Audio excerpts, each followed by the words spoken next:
Unsolved crime may soon be explained. At least that's what an FBI spokeswoman indicated this weekend. Tantalizing.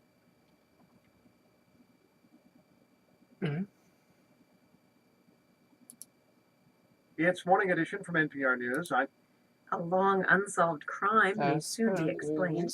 At least that's what an FBI spokeswoman indicated this weekend, tantalizing reporters with new information about the skyjacker known as D.B. Cooper.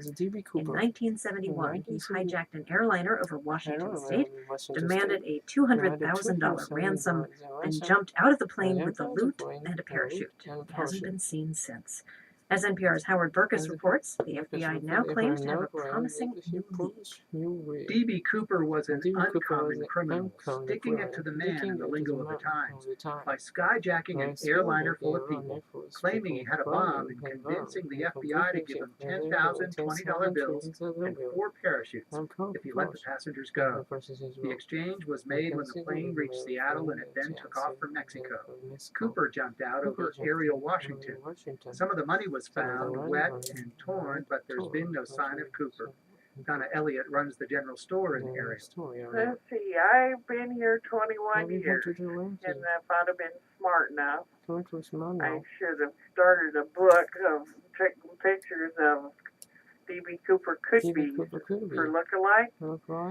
I'd say there's probably been at least 20 or more. The FBI had 1,000 leads and some identifying evidence, including cigarette butts, fingerprints, and saliva.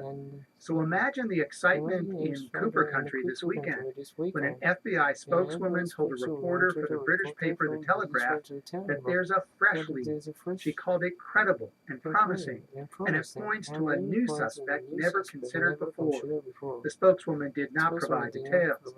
Donna Elliott is skeptical because, as she puts it, I mean, the government's pulled so many stinkies on us, it could just be another one.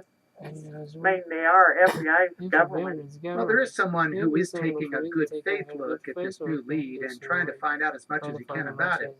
Jeffrey Gray is about to publish Skyjacker, The Hunt for D.B. Cooper, which follows 3 years of what Gray calls obsession with the case. The forensic evidence that they have to use is incomplete. The fingerprints themselves are partial. The DNA strains that they have and have retrieved from saliva found on the hijacker's clip-on tie are also partial and may not even be the hijackers. So Gray was not impressed when the FBI spokeswoman said agents have and are testing an item from their new suspect, and that the source of the item is a reliable law enforcement colleague.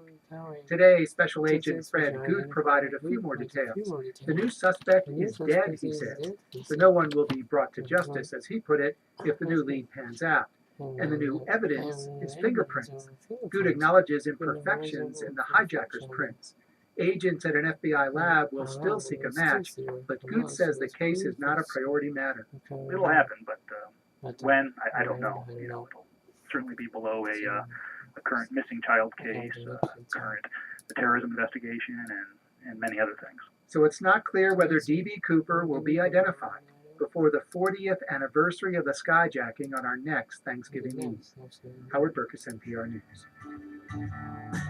Now some people say that he died up there somewhere in the rain and the wind. Other people say that he got away, but then his girlfriend did him in.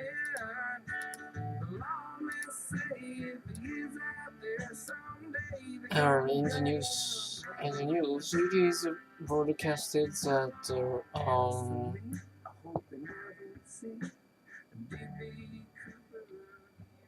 This is NPR. That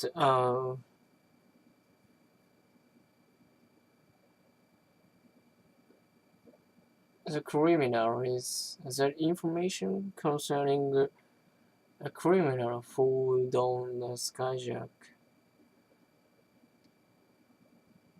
was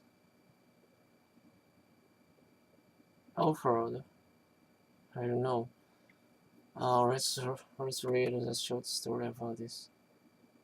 40 years after parachuting into folklore, the mysterious skyjacker identified as D.B. Cooper may soon be identified. Really? Oh, I couldn't realize that. The news tells that the mysterious skyjacker David Cooper will be identified thanks to saliva and fingerprint offered by believable source.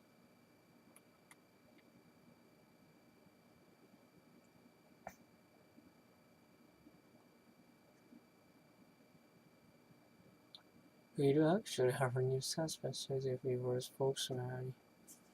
A story in the British newspaper, The Telegraph. And it's coming from incredible rate of food. Cooper became an iconic American folk figure just before Thanksgiving in 1971, when he hijacked a Northwest Airlines flight from Portland to Seattle, demanded and received $200,000 ransom, and jumped out of the plane with his route near area Washington. Some of the money was found in 1980 along the Columbia River near Portland, Oregon, but there's been no trace of Cooper since. A folk hero to some and common criminal to others, Cooper's status sparked the speculation about his possible survival or death and his identity. No, I couldn't really understand well, so let's read another. Let's listen to another news. Oh, China seeks status as scientific superpower. Oh, really? I cannot believe it. I cannot believe it, really.